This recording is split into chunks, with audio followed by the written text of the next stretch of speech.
Tiago, capítulo 4, verso 8, eu vou ler na Nova Almeida Atualizada, diz: cheguem perto de Deus, e Ele se chegará a vocês.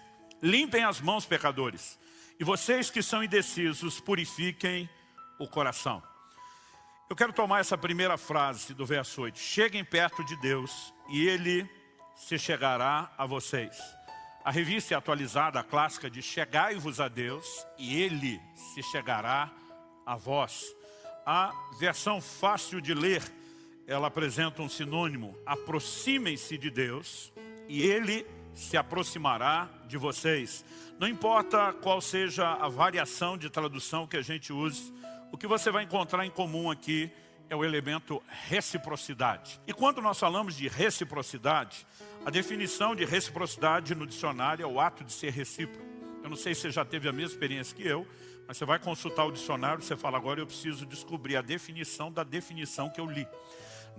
O ato de ser recíproco. E o que é recíproco? O dicionário define como aquilo que se dá ou se faz em recompensa de coisa equivalente, ou seja, mútuo. Então, reciprocidade é mutualidade. Deus basicamente está dizendo: vou espelhar seu comportamento. Se você se chega a mim, eu me achego a você. Se você se aproxima de mim, eu me aproximo de você. Por conseguinte, aplicando a lógica, se você não se aproxima de mim, eu não me aproximo de você. Eu sei que a gente precisaria de tempo se fosse detalhar, mas podemos fazer uma distinção entre o comportamento de Deus em relação ao homem antes e depois do encontro com Cristo por meio da conversão. Alguém pode alegar: mas a Bíblia diz: onde abundou o pecado, superabundou a graça. A Bíblia diz: nós só o amamos porque Ele nos amou primeiro. Existe sempre um movimento inicial de Deus oferecendo graça, nos atraindo a Ele. Mas existe uma necessidade que a gente interage e corresponda. E Deus, Ele interage com a nossa própria interação. Esse princípio, ele está em toda a Bíblia. Vamos começar falando do trato de Deus conosco. Eu não sei você, mas eu me lembro de uma época na minha caminhada com Deus, onde quando eu ouvia testemunhos de intervenção de Deus, eu sempre sentia um misto de alegria com tristeza. Alegria por perceber: Deus ainda faz, está acontecendo hoje. Isso sempre traz uma certa esperança para o nosso coração. Mas o misto de tristeza era: não acontece comigo, só com os outros. E aí vinha, ao mesmo tempo que aquela esperança de é possível, aquela frustração: mas parece que Deus faz para os outros e não faz para mim. E eu percebo muita gente estacionada nesse lugar de frustração, sem a compreensão de que Ele pode intencionalmente provocar manifestações maiores de Deus na sua vida. Então, para você que anseia mais de Deus, eu quero que você entenda a sua responsabilidade e como você pode intencionalmente caminhar para esse lugar. Em 1 Samuel, no capítulo 2, no verso 30, Deus diz assim: eu honro aqueles que me honram, mas os que me desprezam, eu desprezarei.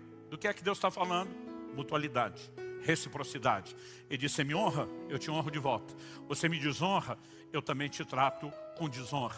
Ou seja, se nós entendemos que isso não é uma informação isolada num canto da Bíblia, não se trata apenas, já temos uma segunda repetição, mas é um padrão ao longo de toda a Escritura. Eu não quero esgotar o assunto, mas eu quero te dar vários exemplos bíblicos de como esse princípio é apresentado, sustentado por Deus. Deus vai mostrar a sua força e o seu poder para todo mundo? Não. Ele está procurando onde estão aqueles corações que são totalmente meus. Onde estão aqueles corações que se voltem totalmente para mim. Para esses eu vou manifestar a minha força. Para esses eu vou manifestar o meu poder. Porque quando você trata Deus de forma diferente, Ele também vai te tratar de forma diferenciada. Não importa se abordamos o aspecto positivo, Ele honra os que o honram, ou se abordamos o aspecto negativo, Ele vai tratar com desonra aqueles que o desonram. Nós vamos encontrar sempre a repetição do mesmo princípio. De uma geração inteira, só 2 homens, Josué e Caleb, entraram na terra prometida. Qual a distinção que a Bíblia faz entre os 2 que entraram e o resto de uma geração que não entrou? Todo mundo tinha o mesmo Deus. Todo mundo tinha a mesma promessa. Todo mundo estava diante dos mesmos desafios. Então, se todo mundo tem o mesmo Deus, a mesma promessa e o mesmo problema, por que é que 2 superam e o resto de uma geração não? Atitude. Eu e você precisamos entender que o trato de Deus conosco está relacionado às nossas atitudes, e isso tem a ver com reciprocidade. Tanto uma disposição de honrá-lo, como uma questão de fé, e eu quero abordar as duas coisas aqui.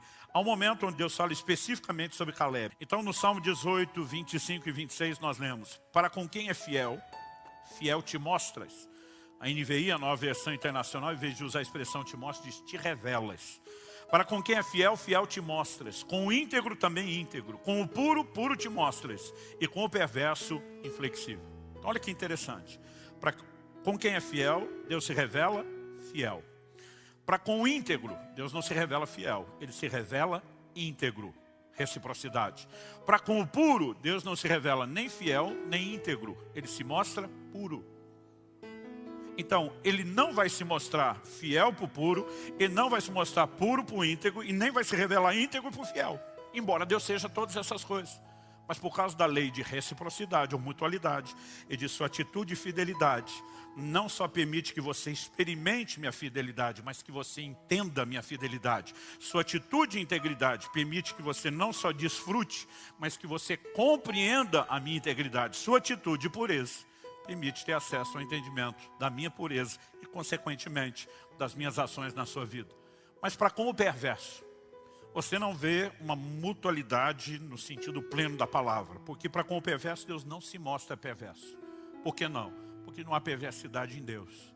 Então Deus diz, para você eu não tenho nada para mostrar, mas a minha atitude em relação a você é de resistir. Então, algumas versões diz, ao perverso Deus resiste, outra diz, para com o perverso ele é inflexível. Então, de qualquer forma, nossa atitude, ela determina se teremos ou não a revelação de Deus, mas certamente ela determina qual será a ação de Deus nas nossas vidas. Então, assim, durante toda a minha caminhada com Deus, cada vez que eu vejo alguém que experimentou algo de Deus, eu estou olhando para aquilo e dizendo, é um precedente, uma jurisprudência. Deus fez por ele, pode fazer por mim. Porque a Bíblia diz que Deus não faz acepção de pessoas. Todos nós somos igualmente amados. Esse é um bom momento para você dar um glória a Deus, um amém. Agora, deixa eu te dizer algo. Deus não faz acepção de pessoas, mas Ele faz acepção, distinção de atitudes. E isso é inquestionável quando olhamos na palavra de Deus. Então vamos, em primeiro lugar, olhar a questão de Deus não faz acepção de pessoas. O apóstolo Paulo, em 2 Coríntios, no capítulo 9, no verso 6, ele traz uma orientação muito clara. E essa orientação apresentada por Paulo é a seguinte: isso afirmo, aquele que semeia pouco, também colherá pouco. E o que semeia com fartura, também colherá com fartura. O que Paulo está dizendo? Ele está dizendo, na hora de ofertar, expressando o valor que vocês têm diante de Deus, todo mundo dá a mesma coisa. Porque Deus não faz acepção de pessoa. Mas preste atenção. Em qualquer outra oferta que não diga respeito ao valor de vocês, quem semeia mais, vai colher mais. Quem semeia menos, vai colher menos. Quem não semeia, não vai colher. O que é que Deus está dizendo? Eu não faço acepção de pessoas, mas eu faço de atitudes. Nós muitas vezes criamos uma bagunça em torno de declarações da Bíblia, como por exemplo a graça, que entre outras coisas fala de um favor que não é merecido. E nós começamos a usar isso como se não houvesse nenhum tipo de sistema na Bíblia de recompensa a nada daquilo que se faz. O que também é atacar e contradizer as Escrituras. Se por um lado a Bíblia diz que salvação é pela graça, que não vem das obras para que ninguém se glorie, por outro lado o tempo todo Deus diz, de acordo com as suas obras será a sua recompensa. Em outras palavras, Deus está dizendo, eu farei por você algo proporcional àquilo que você faz por mim. E quando ele está falando de colheita financeira, ele diz é na proporção do plantio. Porque esse mesmo Deus, que em alguns momentos está manifestando o favor, a graça imerecida, em outros momentos está declarando todo mundo tem valor aos meus olhos, ele também tem, como um dos seus atributos, a justiça. E muitas vezes nós deixamos de pensar nesses termos, que Deus vai nos tratar exatamente de acordo com a forma como nós o tratamos. Outro dia um cara falou assim para mim, eu não entendo sua dedicação a Deus. Eu falei, por que não? Ele falou assim, você... Deixa eu tentar reproduzir o mais perto do que ele falou. Ele falou assim, eu acho que você ainda não entendeu a revelação do amor incondicional de Deus. Eu falei, então me ajude a entender. Ele falou assim, nada que você fizer de bom vai fazer com que Deus te ame mais. E nada que você fizer de ruim vai fazer com que Deus te ame menos. Eu falei, uau, essa é a grande revelação que está faltando na minha vida. Eu falei, isso eu ensinei para o meu filho uns dias atrás. Eu não estava nem falando de Deus, estava falando de mim. O Israel tinha em torno de 11 anos de idade. E eu fiz uma aventura que Dona Kelly, mãe do garoto, minha esposa, pedagoga, não aprovou. Eu fiz ele faltar praticamente uma semana de aula para me acompanhar numa viagem. Era o início do ano, falei, recupera isso aí, eu estou ficando longe demais, eu quero ter tempo, né, com a família, vou trazer todo mundo. Ele é o que estava na idade da matéria ser mais desafiadora. Quando nós voltamos, o professor deu uma prova surpresa em cima do conteúdo que ele perdeu. Ou seja, eu sabia que ele tinha ido mal. Então alguns dias se passaram e meu filho entra em casa. Naquela época do mês que eles estão trazendo o boletim escolar. Pela linguagem corporal, cabeça baixa, não tinha coragem de me encarar nos olhos, as pernas tremendo que nem vara verde, na hora de falar comigo, eu já saquei o que tinha acontecido. E como ele mal conseguia falar de nervoso e de medo, eu falei, por acaso você tem na sua mochila um boletim que tem uma nota vermelha? Deus te revelou, pai. Eu falei, não, foi tu mesmo. Mas ele estava tão assustado, com tanto medo, e eu não conseguia falar com ele. Eu falei, filho, para. Eu falei, eu amo você. Ele falou, eu sei. Eu falei, você sabe, mas não entendeu. Eu falei, o meu amor por você é incondicional. Eu te amo porque você é meu filho. Eu não te amo pela sua performance. Falei para ele, nada que você fizer de bom vai fazer eu te amar mais. Nada que você fizer de ruim vai fazer eu te amar menos. Pensa numa cara de alívio estampada no rosto do piá. Só que logo depois do alívio, o ar começou a mudar para uma cara de malandragem. E ele não precisava falar para eu saber o que ele estava pensando. Ele estava pensando alguma coisa mais ou menos assim. Então liberou geral.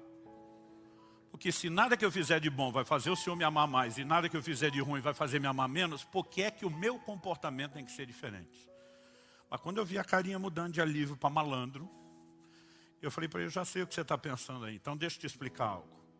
O meu amor por você fala do valor que você tem por mim. Agora eu espero que eu também tenha valor e importância para você. E esse é um outro assunto que se chama agradar. Se você quiser me agradar, sua boa atitude vai funcionar. Se você quiser me desagradar, sua má atitude vai produzir resultado, independente do tanto que eu lhe amo. Aí as pessoas hoje em dia ficam falando de um amor incondicional de Deus, como se justificasse, viva de qualquer forma. Deixa eu te dizer algo. O que determina o seu destino não é o amor incondicional de Deus, são suas atitudes.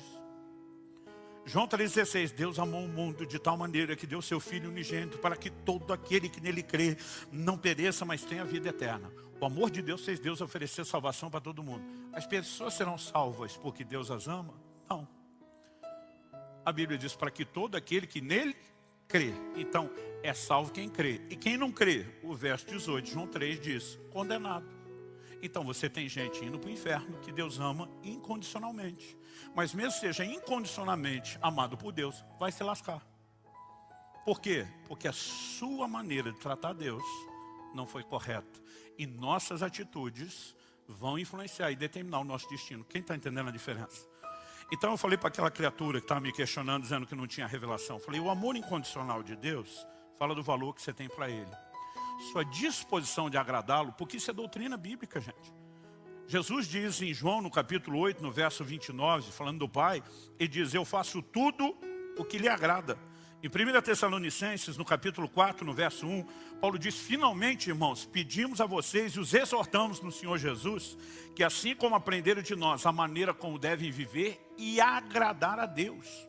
Então eles ensinavam um estilo de vida, qual era o padrão do cristianismo, e ele diz como devem viver e agradar a Deus. Ele diz, e efetivamente estão fazendo que vocês continuem progredindo cada vez mais.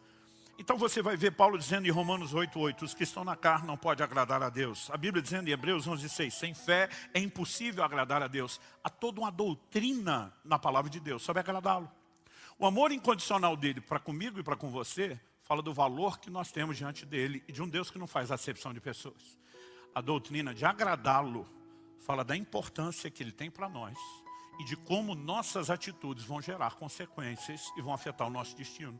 Essas duas coisas não podem ser apresentadas de forma isolada. Elas têm que ser entendidas de forma combinada e a verdade está no todo e não apenas em uma ou outra parte. Quem está entendendo, diga amém. O desdobramento do trato de Deus conosco, eu quero destacar uma ideia e um conceito. Quanto eu e você vamos experimentar de Deus? Essa decisão não é unilateral da parte do Senhor. A verdade é que o limite não está em Deus. Se Deus é onipotente, pode todas as coisas, operar todo tipo de milagre, de intervenção, todo e qualquer nível de conquista, a pergunta, o limite está em quem? Eu aprendi isso quando ainda era um adolescente, prestes a entrar ali naquela fase da juventude, que o limite não está em Deus, o limite está em nós. E é importante que você saiba disso. Se você puder, fala para algum vizinho ao seu lado, aí mesmo se você não conhece, fala, você é o limite. Ou seja, o mover de Deus será na minha e na sua vida do tamanho da nossa fé. As pessoas precisam parar de achar que Deus responde necessidade. Deus não responde necessidade, Deus responde fé. Então deixa eu explicar isso.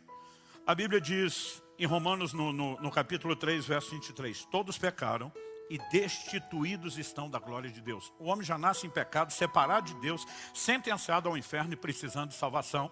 O que Deus seja louvado nos foi providenciado em Jesus. Agora, as pessoas não são salvas porque precisam de salvação. A Bíblia diz, pela graça sois salvos mediante a fé. Deus amou o mundo de tal maneira que deu o seu Filho unigênito, para que todo aquele que nele crê seja salvo. Então a pessoa não é salva porque precisa de salvação. Ela é salva se ela crer. Porque Deus não responde necessidade, Deus responde fé. Mas aí o que acontece? Você tem um crente com necessidade financeira.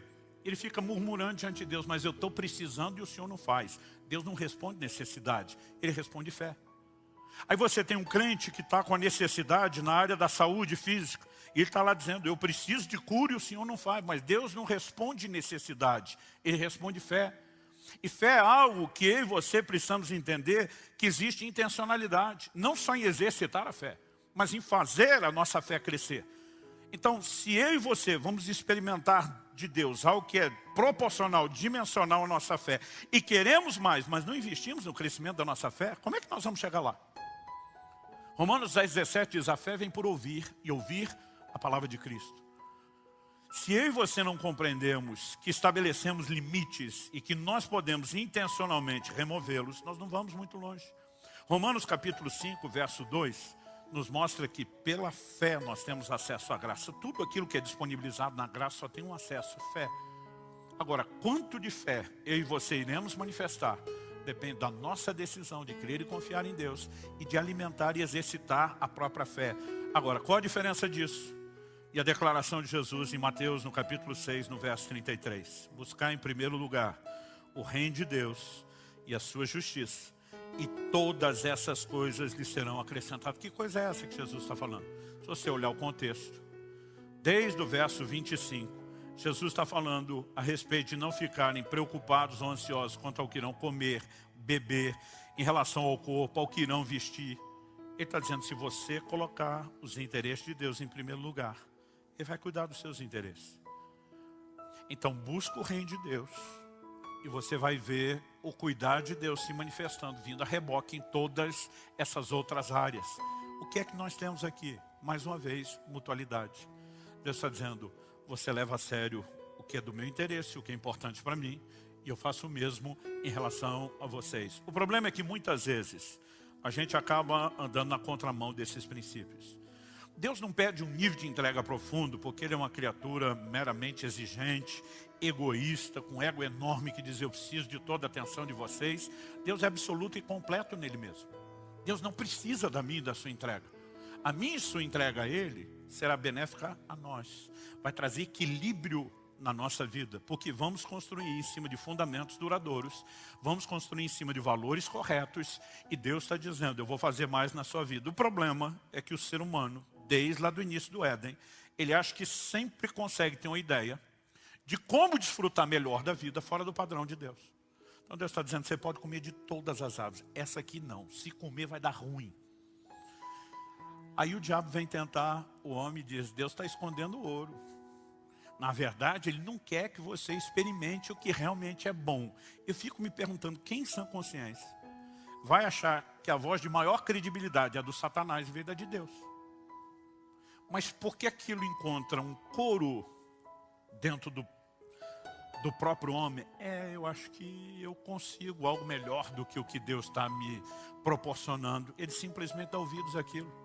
E muitas vezes nós temos limitado tudo aquilo que Deus disponibiliza por causa de atitudes são egoístas. Eu e você precisamos crer, sem um pingo de desconfiança, que Deus deseja o nosso melhor.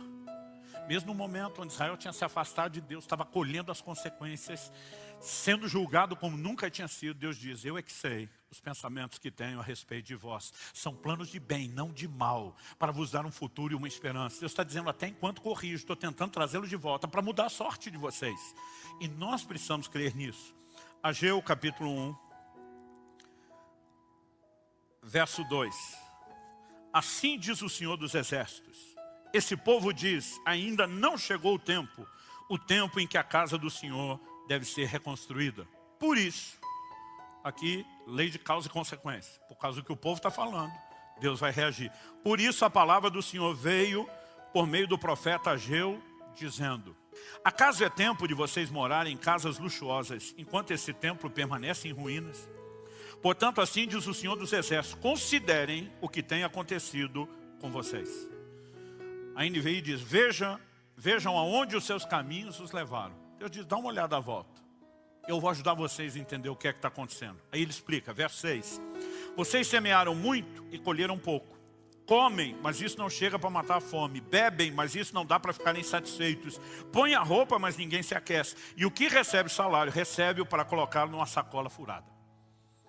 Bem moderno esse texto. Bem contemporâneo essas informações. Verso 7, assim diz o Senhor dos Exércitos, considerem o que tem acontecido com vocês.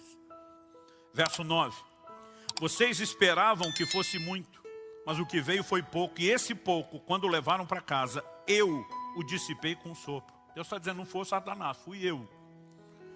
E por quê? Pergunta o Senhor dos Exércitos, porque o meu templo permanece em ruínas, enquanto cada um de vocês corre por causa da sua própria casa. Ele diz, vocês cuidam dos seus interesses, mas não cuidam do meu. E depois espero que eu cuide dos interesses de vocês. Deus está dizendo de jeito nenhum. Olha o verso 10. Por isso, causa e consequência. Por isso os céus retêm o seu orvalho, a terra não produz os seus frutos.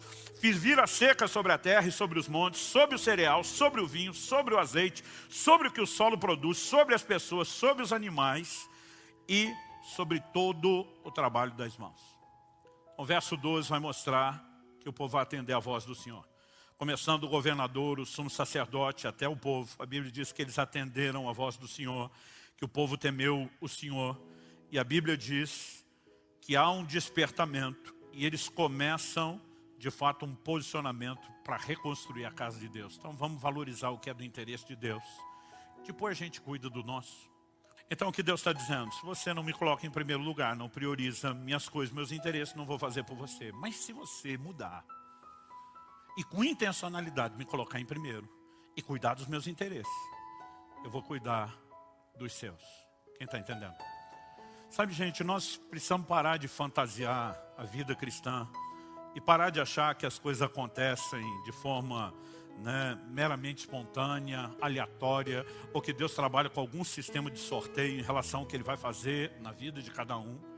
Nós precisamos entender que todo esse volume de informações, e acredito, eu estou resumindo e muito o assunto, todo esse volume de informações só tem um propósito, provocar em mim e você resposta. Nós precisamos colocar Deus em primeiro lugar e entender que Ele honra aqueles que o honram, ponto final. Deus não estabeleceu um mero sistema de troca, mas inevitavelmente nós não podemos negar que a Bíblia tem um sistema claro de recompensa. Eu sei que alguns crentes, eles preferem acreditar que o céu tem um sistema socialista e que no final todo mundo vai chegar e tem a mesma recompensa. Mas Deus está dizendo que não é assim. Cada um será recompensado de acordo com as suas obras. Então Deus está dizendo, se você fizer mais por mim, eu vou fazer mais por você. Então, o galardão, recompensa de salvação é a mesma coisa para todo mundo. Mas a Bíblia fala de pessoas que serão salvas, mas não terão a recompensa que outros que trabalharam direito terão. Porque Deus tem um sistema de justiça e de recompensa. Isso não significa que a salvação seja obtida por mérito. Ela só é obtida pela fé e por causa dos méritos de Cristo e do que Ele fez por nós. Mas Deus tem todo um sistema de recompensas dentro do pacote da salvação, que eles estão relacionados ao nosso comportamento. E entendendo essas coisas, nós podemos intencionalmente, voluntariamente dizer, eu escolho viver uma vida diferente, eu escolho honrar a Deus e ser honrado por Ele. E quando você começa a viver dessa forma e remover limites e entrar num lugar mais profundo em Deus, onde a sua própria fé cresce, e a sua fé crescendo, as intervenções de Deus também, isso se torna um ciclo progressivo, uma espécie de bola de neve, vai aumentando e aumentando e aumentando. E eu quero dizer para você, há um lugar extraordinário para ser vivido em Deus. Nenhum de nós precisa se conformar com um lugar de mediocridade. Mas não importa o que você esteja vivendo, Deus, de alguma forma, está o tempo todo tentando dizer, você determina até onde você vai.